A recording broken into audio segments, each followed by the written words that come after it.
Hi mga kasangkay! Welcome to Blue Lagoon, Northern Samar!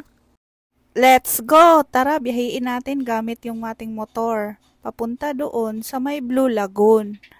One of the reason kung bakit gustong gusto ko dito sa Northern Samar, isa pa lang, dito pa lang, kung babiyahe pa lang tayo papunta doon sa ating destinasyon, napakaganda ng paligid nila at matatanaw mo talaga yung mga dagat nila na sobrang gaganda, pati yung kalsada nila. Ang ganda po ng kalsada dito sa Northern Samar. At marami sila ditong mga pasyala na halos wala kang babayaran, halos libre lang lahat. Kung meron man, alam mo ba pag dito ka sa Northern Samar, kahit maliit lang ang budget mo ay sobrang ma-enjoy mo na at halos malibot mo na ang buong Northern Samar kasi sobrang mura dito. At itong sa likod ng backhoe, ito yung tinatawag nila na Ginpandayan Budik, yung kay Corazon Aquino statue. Ganito kaganda yung Northern Samar. Tingnan nyo naman, kitang-kita dito yung habang lalakbayin mo itong palusong na to, makikita mo dito yung view ng Nagtaon at ang Pinusilan.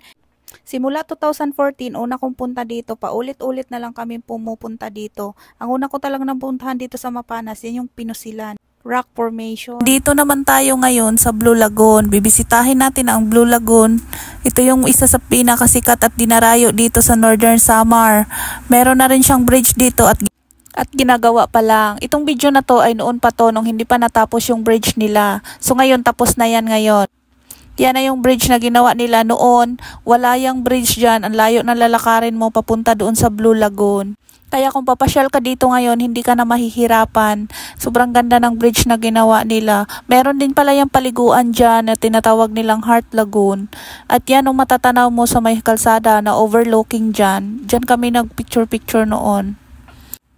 Isa talaga to sa binabalik-balikan ko pag nag-Northern Samar kami kasi sobrang relaxing ng lugar na to. Tapos ang sarap maglakad-lakad, sobrang dami mong makikitang isda dito. Kaya sulit na sulit talaga ang bakasyon mo pag nagpunta ka dito.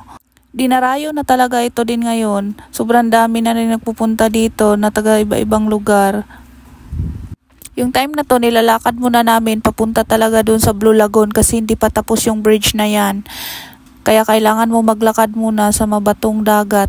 Pero kahit mabato dyan, marami ka namang makikita at may enjoy naman yung mga mata mo.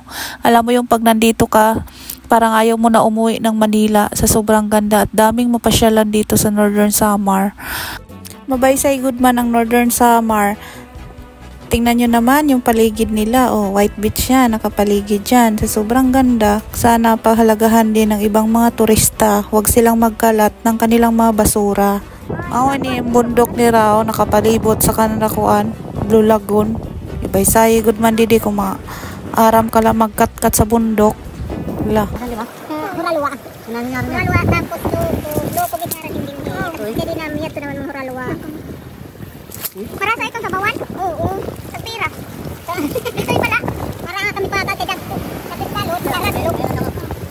Para harap nito, makainin. Baliw na lang na mo. Ha? Makalitan na mo. Ano? Para sa mga. Sige na. Baliw na lang na mo. Makadamo na lang. Para magpagpakataan. Siya, mayaw na? Diyak maharami tabto kung may daan na sinuya. Yan nga, ito diyo. Kaya na. Ngayon ito na. Uy, malalim pa. Malalim na yan, oh. Yung binibinta namin. Oh. Kuwan ang kilo niya. 60. Ito, ang iba, pero ini, pwede ka unon. Matanan. Oo, ini, mga yan. Hindi sa taon, hindi dito. Hindi man yan nakuha niya. Masyado, good bye. Oh, may panahon nila na talaga tumakapagod. Hindi na yan din. Ini, takot pa yan din. Yan, nakuwara talaga. Wala na ka daw, pagkita? Pagkita kung ta, kumayaon. Minsan, itak pa wala ka ba na.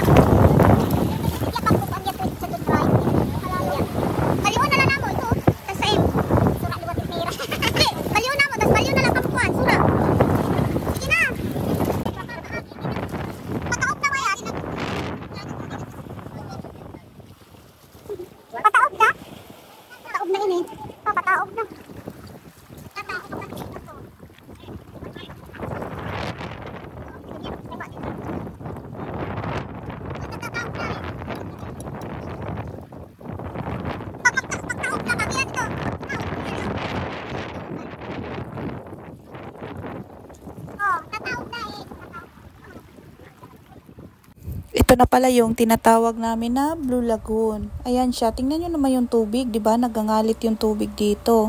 Blue na blue siya at napaligiran ng mga bato. Kaya kailangan magaling kang lumangoy dito. Kasi pag mahina ang loob mo, wag ka nang tumalon dahil napakadelikado. Meron pala kami nakitang pawikan dito that time. Kaso hindi namin nabidyuhan.